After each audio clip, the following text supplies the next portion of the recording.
ఆ మాజీ మంత్రి పొలిటికల్ ఆక్టోపస్. అవకాశం దొరికితే అల్లుకుపోవడం ఆయన తత్వం. సుదీర్ఘ రాజకీయ అనుభవంలో ఎత్తులు తప్ప పల్లాలు ఏరగని నేత.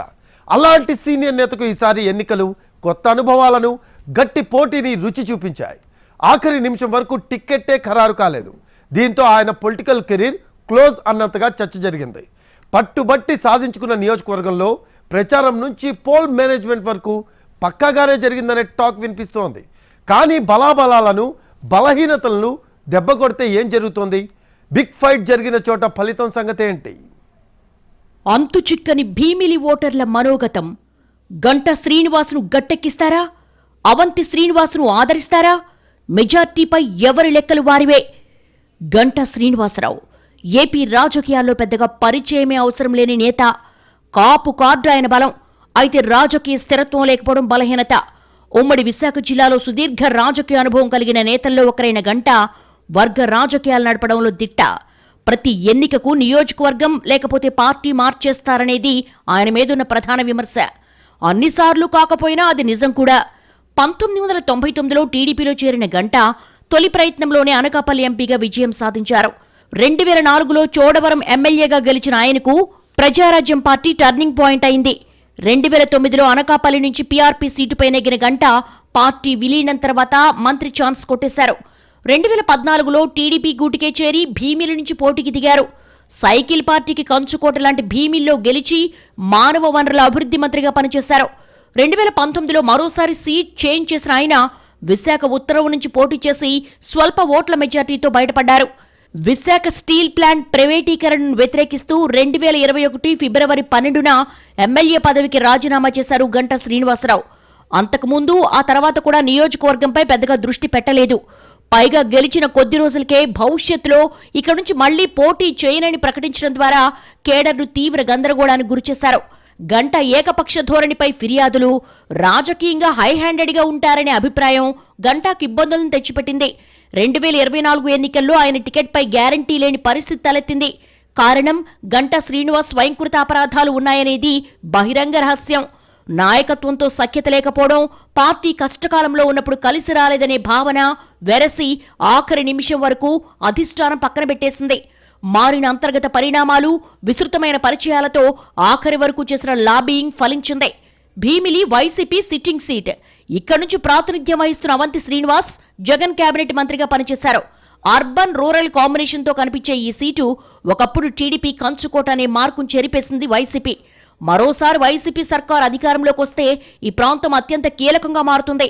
ప్రతిపాదిత ఎగ్జిక్యూటివ్ క్యాపిటల్కు కోర్ ఏరియా కూడా ఇదే అవుతుంది. ఇంతటి ప్రాముఖ్యత ఉంది కనుకే భీమిలి ఎన్నికలపై అధికార పార్టీ ఫుల్ ఫోకస్ పెట్టింది. ఇద్దరు కాపు నేతలు ప్రధాన పార్టీల ప్రత్యర్థులు కావడం, ఇద్దరూ రాజకీయంగా ఓ వెలుగు వెలగడానికి ప్రజారాజ్యం కారణం కావడంతో భీమిలిలో గెలుపు ఎవరిది అన్నదానిపై జోరుగా చర్చ జరుగుతోంది. ప్రచారం నుంచి పోల్ మేనేజ్మెంట్ వరకు ప్రతి అంశం ఆసక్తిని రేకెత్తిచ్చేదిగా కనిపించింది. 3,63,013 మంది ఓటర్లున్నారు. 1,84,908 మంది మహిళలు, 1,78,090 మంది పురుషులు ఉన్నారు. 2014లో 75.31%, 2019లో 73.90%, 75.96% పోలింగ్ నమోదైంది. ఈ ఎన్నికల్లో 2,75,747 ఓట్లు పోలయ్యాయి. భీమిలి, ఆనందపురం, పద్మనాభం, చినగదిలి మండలాలు ఈ నియోజకవర్గ పరిధిలోనే ఉన్నాయి. వీటిలో చినగదిలి, భీమిలి మండలంలోని కొంత భాగం జీవీఎంసీలో అంతర్భాగం. దీంతో ఓటర్లను ఆకట్టుకునేందుకు అధికార వైసీపీ అభ్యర్థి ముత్తంశెట్టి శ్రీనివాస్, కూటమి అభ్యర్థి గంటా శ్రీనివాస్ విస్తృతమైన ఎన్నికల ప్రచారం నిర్వహించారు. పట్టుబట్టి సాధించుకున్న సీట్లో గెలవడం, ఓడడం కంటే ముందు ఎంట్రీనే చర్చనీయాంశంగా మారాలన్న భావంతో రాజకీయ వలసలకు తెరతీశారు గంటా. తాను భీమిలి ఎమ్మెల్యేగా, మంత్రిగా పనిచేసిన సమయంలో ఉన్న పరిచయాల ద్వారా ఆకర్షణ మంత్రం ప్రయోగించి సైకలాజికల్ వార్కు తెరతీశారు. విస్తృతమైన పబ్లిసిటీ సాధించడం ద్వారా మరోసారి గెలుపు గంటాదే అనంత స్థాయిలో బిల్డప్ క్రియేట్ చేశారు. తన కెరీర్లో ఎప్పుడూ లేని విధంగా తొలిసారి సొంత మేనిఫెస్టోను ప్రకటించి రాజకీయ చర్చకు తెరతీశారు. భీమిలి, భోగాపురం మధ్య శాటిలైట్ టౌన్షిప్ అనేది ఆకర్షించేదిగా ఉన్నా మిగిలినవన్నీ ఆయన గతంలో పనిచేసినప్పుడు వదిలేసినవే. పోలింగ్ తర్వాత భీముని పట్టడం, ఎన్నికల ఫలితం ఎవరి పక్షం అన్న చర్చ జరుగుతోంది. మాజీ మంత్రులు గంటా, అవంతి వర్గాలు ఎవరికి వారే మెజార్టీ లెక్కలేసుకుంటున్నారు. జనం అభిప్రాయం అంతిమం కనుక ఇక్కడ పోలింగ్ ప్యాటర్న్, అభ్యర్థులకున్న బలాలు, బలహీనతలు, పార్టీ పట్టు ఇవన్నీ చాలా కీలకం. ఎన్నికల్లో అర్బన్ ఓటర్లపై గంట ఎక్కువగా దృష్టి పెట్టారు.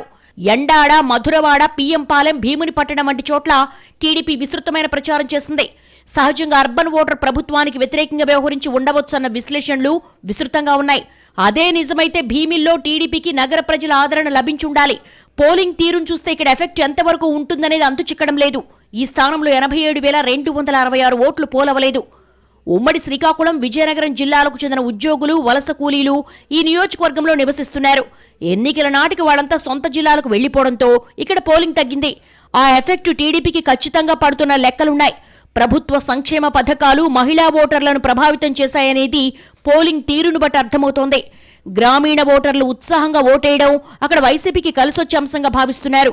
మొదటి నుంచి రూరల్ ప్రాంతంపై ఫోకస్ పెంచిన వైసీపీ ఎక్కడికక్కడ చాప కింద నీరులా పని చక్కబెట్టేసింది. రాజకీయ చాణుక్యుడిగా పిలుచుకునే బొత్సకు భీమిలి నియోజకవర్గంలో విస్తృతమైన వ్యక్తిగత, కుటుంబ పరిచయాలున్నాయి. బొత్స ఝాన్సీ ఎంపీ అభ్యర్థి కావడంతో సహజంగానే తమకు పట్టున్న భీమిల్ని మరింత ప్రభావితం చేసే ప్రయత్నం చేశారు. ఇది ప్రత్యక్షంగా పరోక్షంగానూ ఎమ్మెల్యే అభ్యర్థి అవంతి శ్రీనివాస్కు ప్లస్ పాయింట్ అయింది. అక్రమాల ఆరోపణలు లేకపోవడం సిట్టింగ్ ఎమ్మెల్యేగా అవంతికి ఎంత ప్లస్సో, దుందుడుకుతనం, తోలనాడే తత్వం అంతే మైనస్ అన్న చర్చ జరుగుతోంది. గంటా శ్రీనివాస్ అవకాశవాద రాజకీయ నేత అనేది ప్రత్యర్థులు చేసే బలమైన విమర్శ. అందుకు తగ్గట్టుగానే ఆయన చర్యలుంటాయి. జనసేన ఓట్లు ఎంతవరకు ట్రాన్స్ఫర్ అయిందనేది క్లారిటీ లేదు. ఇలా చూసుకున్నప్పుడు గంటా అవంతుల్లో గెలుపు ఎవరిది అనేది విశ్లేషకులకు కూడా అందడం లేదు. సంప్రదాయ టీడీపీ ఓటు బ్యాంకు జనసేన సంపూర్ణ మద్దతు లభిస్తే గంటా గట్టెక్కిస్తారు. రూరల్ ఓటింగ్, బొత్స అండదండలు కలిసొస్తే అవంతి అదృష్టవంతుడవుతాడన్న అంచనాలున్నాయి. డబుల్ హ్యాట్రిక్ కొట్టిన ఆ మాజీ మంత్రిని మట్టి కనిపించడమే టీడీపీ లక్ష్యమా? ఆ సీనియర్ నేత తెలుగుదేశం పార్టీకి టార్గెట్ కావడానికి కారణాలేంటి? ఇవే చివరి ఎన్నికలంటున్న వైసీపీ నేత నియోజకవర్గంలో మరోసారి పట్టు నిలబెట్టుకుంటారా? సంక్షేమ పథకాలు అధికార పార్టీకి కలిసి వస్తాయా? భారీగా బెట్టింగ్ జరుగుతున్న నియోజకవర్గాల్లో టాప్ లిస్ట్లో ఉందా? గుడివేడలో కాపుల మొగ్గు ఎటువైపు? కొడాలి నాని పాంచ్ పటాక మోగిస్తారా? వెనిగండ్ల రాము బోని కొడతారా? మహిళలు వైసీపీకి పట్టం కట్టారా? టీడీపీ ఖచ్చితంగా గెలవాలని టార్గెట్ పెట్టుకున్న నియోజకవర్గాల్లో గుడివేడ ముందు వరుసలో ఉంటుంది. 2004లో టీడీపీ తరపున మొదటిసారి పోటీ చేసి గెలిచారు కొడాలి నాని. 2009లో కూడా రెండోసారి టీడీపీ తరపున విజయం సాధించిన నాని ఆ తర్వాత టీడీపీని వీడి వైసీపీలో చేరారు. 2014, 2019 ఎన్నికల్లో వైసీపీ తరపున గెలుపొందారు. గుడివాడ నుంచి వరుసగా 4 సార్లు అసెంబ్లీకి ఎన్నికయ్యారు. జగన్ మంత్రివర్గంలో 3 ఏళ్ల పాటు మంత్రిగా బాధ్యతలు నిర్వర్తించారు. వైసీపీ అధికారంలోకి వచ్చిన దగ్గర నుంచి ప్రతిపక్ష తెలుగుదేశం చంద్రబాబుపై దూకుడుగా వ్యవహరించారు. తూటాల్లాంటి మాటలతో ప్రత్యర్థుల్ని ఓచకోత కోశారు. టీడీపీని ఇరుకుని పెడుతున్న వైసీపీ నేతల్లో కొడాలి నాని మొదటి వరుసలో ఉన్నారు. దీంతో టీడీపీ మోస్ట్ వాంటెడ్ లిస్టులో గుడివాడ ఉంది. ఈ నియోజకవర్గంలో టీడీపీ జెండా ఎగరేయడం ద్వారా కొడాలికి పరాజయం రుచి చూపించాలని టీడీపీ అధిష్టానం తహతహలాడుతోంది. అందులో భాగంగా ఆర్థిక, కుల సమీకరణలు లెక్కలేసుకున్న తర్వాత వెనిగండ్ల రామును బరిలోకి దింపింది. 2019 ఎన్నికలతో పోలిస్తే 2024 ఎన్నికల్లో గుడివాడలో పోలింగ్ భారీగా నమోదైంది. 2019లో 79% పోలింగ్ నమోదైతే ఈసారి 82.51% పోలింగ్ నమోదైంది. 2019లో 2,08,374 మంది ఓటర్లుంటే 1,64,617 పోలయ్యాయి. 11.8% ఎక్కువ ఓట్లు పోలవడంతో కొడాలి నాని విజయం సాధించారు. 2024లో 2,04,271 మంది ఓటర్లుంటే 81,119 మంది పురుషులు, 87,408 మంది మహిళలు ఓటేశారు. మొత్తంగా 1,68,537 మంది ఓటు హక్కు వినియోగించుకున్నారు. పురుషుల కంటే మహిళలు పెద్ద సంఖ్యలో ఓటు హక్కు వినియోగించుకున్నారు. ఓట్ల శాతం కూడా గతం కంటే ఎక్కువగా నమోదైంది. మహిళల ఓట్లు పెరగడం తమకు కలిసొస్తుందని వైసీపీ, ఓట్ల శాతం పెరగడం తమకు కలిసొస్తుందని టీడీపీ అంచనాలు వేసుకుంటున్నాయి. ఎన్నికలకు ముందు, ఎన్నికలకు తర్వాత కూడా కొడాలి నాని, వెనిగండ్ల రాము వర్గాల మధ్య ఘర్షణలు ఎక్కడా చోటు చేసుకోలేదు. ఏదైనా కార్యక్రమాలు జరిగిన సందర్భంలో మాత్రమే రెండు పార్టీల మధ్య ఘర్షణ వాతావరణం తలెత్తింది. ఈసారి గుడివేడలో గెలవడం అటు టీడీపీకి, ఇటు వైసీపీకి ప్రతిష్టాత్మకంగా మారింది. గెలుపుతో రాజకీయాలకు ఫుల్ స్టాప్ పెట్టాలని కొడాలి నాని భావిస్తుంటే ఆయన ఎలాగైనా ఓడించాలని టీడీపీ చిరకాల కల అలాగే మిగిలిపోతోందని ఆ పార్టీ భావిస్తోంది. 2004 నుంచి 2009 వరకు టీడీపీలో, 2014 నుంచి 2019 ఎన్నికల్లో వైసీపీ తరపున పోటీ చేసినప్పటికీ గుడివాడలో ఫలితం మాత్రం మారలేదు. అన్నిసార్లు కొడాలి నాని గెలవడమే కామన్ గా వచ్చింది రిజల్ట్. ఒక దశలో కొడాలి నానిని ఓడించగలమా అనే డైలమాలోకి టీడీపీ వచ్చేసిందనే టాక్ కూడా నడిచింది. ప్రతి ఎన్నికల్లో కొడాలి నాని ప్రత్యర్థి మారడమే ఆయనకు కలిసొచ్చే ప్రధానాంశంగా మారింది. కొత్త వాళ్లు వచ్చి ఎన్నికలకు సిద్ధమయ్యేలోపుగానే ఎన్నికలు పూర్తవడంతో కొడాలి నాని గెలుపు నల్లేరు మీద నడకగా మారింది. 2024లో టీడీపీ గుడివాడలో ఎట్టి పరిస్థితుల్లో పాగా వేయాలనే ఉద్దేశంతో వెనిగండ్ల రామును 2 ఏళ్ల ముందుగానే నియోజకవర్గానికి పంపింది. కమ్మ సామాజిక వర్గానికి చెందిన రాము ఎస్సీ వర్గానికి చెందిన మహిళను వివాహం చేసుకున్నారు. దీంతో ఇది కొంతవరకు రాముకు కలిసొచ్చే అవకాశంగా ఉంది. వెనిగండ్ల ట్రస్ట్ పేరిట రాము నియోజకవర్గంలో సేవా కార్యక్రమాలు మొదట ప్రారంభించారు. క్రమంగా టీడీపీ కార్యక్రమాలను కూడా నియోజకవర్గంలో ప్రజల్లోకి తీసుకువెళ్లేలా చేశారు. కొడాలి నాని మంత్రిగా పనిచేసిన నియోజకవర్గాన్ని అభివృద్ధి చేయలేదని, తనకు అవకాశం ఇవ్వాలని ప్రజలకు విజ్ఞప్తి చేశారు. ఎన్నికలకు ముందు నుంచే వెనిగండ్ల రాము పూర్తి స్థాయిలో నియోజకవర్గంపై ఫోకస్ పెట్టారు. ట్రస్టు ద్వారా సేవా కార్యక్రమాలు ఒకవైపు, చర్చిలకు మసీదులకు విరాళాలిస్తూ పట్టు పెంచుకునేందుకు ప్రయత్నించారు. నానిపై విమర్శలు చేయడం కంటే నియోజకవర్గంలో తాను బలపడేలా వ్యవహారాలు నిర్వహించారు. మంత్రిగా పనిచేసిన కొడాలి నాని గుడివాడకి ఏం చెయ్యలేకపోయారన్న అంశం చుట్టూ రాజకీయం నడిపించారు. కొడాలి నానినే గుడివాడ బ్రాండ్. గుడివాడ పేరు చెబితే గుర్తుకొచ్చేది కొడాలి నానినే. ప్రతి ఎన్నికల్లో ఎవరో ఒకరిని తీసుకొచ్చి ఇక్కడ పోటీ చేయించి కోట్లు కుమ్మరిస్తారనేది నాని వర్గం చెప్పే మాట. మంత్రిగా నాని గుడివాడలో చేపట్టిన ఇళ్ల స్థలాలు, ఇళ్ల నిర్మాణం, వాటర్ ట్యాంక్ నిర్మాణం, రోడ్ల నిర్మాణం గురించి గుడివాడ వాసులకు తెలుసంటారు ఆయన వర్గీయులు. 4 సార్లు గెలవడమే కాదు, స్థానిక ప్రజలకు తల్లో నాలుకగా ఉండే నానికి పోల్ మేనేజ్మెంట్పై గట్టి పట్టుంది. ఇక సంక్షేమ పథకాల లబ్ధిదారులందరూ కూడా వైసీపీకే ఓటేస్తారని, నాని గెలుపు నల్లేరు మీద నడకేనని అంటున్నారు. 5ఓసారి పోటీ చేస్తున్న కొడాలి నాని ఈ ఎన్నికల తర్వాత రిటైర్మెంట్ తీసుకుంటారన్న వ్యాఖ్యలు గెలుపునకు దోహదపడతాయని ఆయన వర్గం చెబుతోంది. పోలింగ్ ముందు వరకు కొడాలి నాని, వెనిగండ్ల రాము వర్గాల మధ్య ప్రతి విషయంలో కూడా నిశిత పరిశీలన కొనసాగింది. చివరకు కొడాలి నాని నామినేషన్ సరిగా లేదని ఫిర్యాదులు, వెనిగండ్ల రాము ఓటర్లకు ప్రత్యేక స్లిప్పులు పంపిణీ చేస్తున్నారని రచ్చ నడిచింది. గుడివాడ నియోజకవర్గంలో అభ్యర్థి గెలుపోటములను డిసైడ్ చేసేవారిలో కాపులు కీ ఫ్యాక్టర్. దీంతో నియోజకవర్గంలో ఉన్న కాపు వర్గం ఎన్నికల్లో ఎవరికి ఓటు వేశారనేది కీలకంగా మారింది. పవన్ కళ్యాణ్ గుడివాడలో రోడ్ షో నిర్వహించారు. పెద్ద ఎత్తున ఉన్న యాదవ ఓట్ల కోసం పలు సమావేశాలను గుడివాడలో నిర్వహించారు. వరుసగా 4 ఎన్నికల్లో గెలిచిన కొడాలి నానికి ప్రతిసారి మెజార్టీలో మార్పులొచ్చాయే తప్ప గెలుపు మాత్రం ఆయనే వరించింది. కొడాలి నాని స్థానికుడి కావడం ఆయనకు కలిసొచ్చే అంశంగా ఉంది. ఎన్ఆర్ఐ వెనిగండ్ల రాము ఎన్నికల కోసం మాత్రమే వచ్చాడని, ఎన్నికల తర్వాత అందుబాటులో ఉండరన్న విషయాన్ని వైసీపీ ప్రజల్లోకి బాగా తీసుకెళ్లింది. మాజీ ఎమ్మెల్యే రావి వెంకటేశ్వరరావు, వెనిగండ్ల రాము వర్గాల మధ్య కుదరని దోస్తీ కూడా కొడాలి నానికి కలిసొచ్చే అంశంగా నాని వర్గం భావిస్తోంది. తొలిసారి పోటీకి దిగిన వెనిగండ్ల రాము ప్రభుత్వ వ్యతిరేక ఓటు, నాని మంత్రిగా విఫలమయ్యారన్న అంశంపై ఆధారపడ్డారు. ఇక పోల్ మేనేజ్మెంట్లో ఇద్దరూ బాగానే చేశారనేది లోకల్ టాక్. దీంతో గుడివాడ ఫలితంపై సర్వత్రా ఆసక్తి నెలకొంది. దశాబ్దాలుగా నిర్మించుకున్న కంచుకోటలను 2019 ఎన్నికల్లో బద్దలు కొడితే ఈసారి తిరిగి ఆ కంచుకోటలను పునర్నిర్మించుకుంటామని అంటున్నారు అక్కడి నేతలు. రాష్ట్రంలో అందరి దృష్టిని ఆకర్షిస్తున్న ఆ నియోజకవర్గంలో ప్రజలు ఎలాంటి తీర్పునిచ్చారు? నియోజకవర్గంలో పరిస్థితులేంటి? భారీ ఓటింగ్ సరళి దేనికి సంకేతం? మహిళా ఓటర్లు ఎటువైపు ఉన్నారు? ఎమ్మెల్యేల పనితీరు ప్రభావం చూపించబోతుందా? ప్రభుత్వ పథకాలు ఓట్ల రూపంలో ఫలితాలను ఇస్తుందా? కేతిరెడ్డి పెద్దారెడ్డి రెండోసారి గెలుస్తారా? జేసీ కుటుంబం పునర్వైభవం చాటుతుందా? ఎవరు గెలిచినా స్వల్ప మెజార్టీయేనా? ఏ మండలం ఎవరికి అనుకూలం? ఆంధ్రప్రదేశ్లో గతంలో ఎన్నడూ లేని విధంగా ఈసారి అసెంబ్లీ ఎన్నికలు జరిగాయి. సహజంగా ఎన్నికలకు ముందే ఏదో ఓ పార్టీకి సానుకూల పరిస్థితి ఉంటుందని అంచనా వేసేవారు. కానీ ఈసారి మాత్రం అలాంటి అంచనాలు వేయలేని సందిగ్ధత ఏర్పడింది. ముఖ్యంగా కొన్ని నియోజకవర్గాల్లో ఓటరు ఎలాంటి తీర్పు ఇచ్చారన్న దానిపై తీవ్ర ఉత్కంఠ రేపుతోంది. అలాంటి నియోజకవర్గాల్లో ఉమ్మడి అనంతపురం జిల్లా తాడిపత్రి నియోజకవర్గం ముందు వరుసలో ఉంది. దశాబ్దాలుగా ఫ్యాక్షన్ కోరల్లో చిక్కుకుంది తాడిపత్రి నియోజకవర్గం. 2 కుటుంబాల పెత్తనమే 3 దశాబ్దాలుగా కొనసాగుతోంది. ఓటమెరుగని కుటుంబాలకు 2019 ఎన్నికలు చేదు అనుభవాన్ని మిగిల్చాయి. తొలిసారి తాడిపత్రిలో జేసీ కుటుంబం ఓటమి పాలైంది. 2024 ఎన్నికలు వారికి ఎలాంటి ఫలితాలను ఇస్తాయన్న దానిపై ఆసక్తికరంగా మారింది. తాడిపత్రి నియోజకవర్గంలో జేసీ కుటుంబానికి, ఎమ్మెల్యే పెద్దారెడ్డి కుటుంబానికి 30 ఏళ్లుగా ఫ్యాక్షన్ గొడవలున్నాయి. 2 వర్గాల మధ్య వార్లో ప్రతిసారి జేసీ ఫ్యామిలీనే విజయాలు వరిస్తూ వచ్చాయి. దివాకర్ రెడ్డి 6 సార్లు ఎమ్మెల్యేగా, 1 సారి ఎంపీగా గెలిచారు. 1985, 1989, 1994, 1999, 2004, 2009 వరుస విజయాలు సాధించారు. రాష్ట్ర విభజన తర్వాత జరిగిన ఎన్నికల్లో దివాకర్ రెడ్డి సోదరుడు ప్రభాకర్ రెడ్డి పోటీ చేసి గెలుపొందారు. 2014లో దివాకర్ రెడ్డి అనంతపురం నుంచి పార్లమెంటుకి ఎన్నికయ్యారు. కంచుకోట లాంటి తాడిపత్రిలో 2019 ఎన్నికల్లో కేతిరెడ్డి పెద్దారెడ్డి తొలిసారి జేసీ కుటుంబంపై ఆధిపత్యం ప్రదర్శించారు.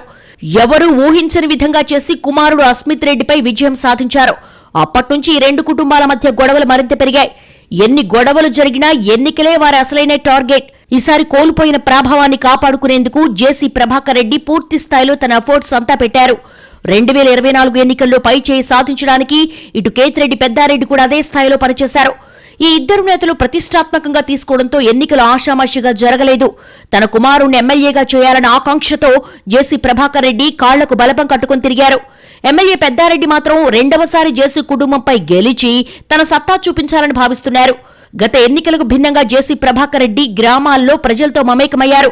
ఎమ్మెల్యే పెద్దారెడ్డి 5 ఏళ్లుగా గ్రామాలు చుట్టేస్తూనే ఉన్నారు. జేసీ పెద్దారెడ్డి ఎన్నికల్లో తమ శక్తి సామర్థ్యాలన్నీ ప్రయోగించారు.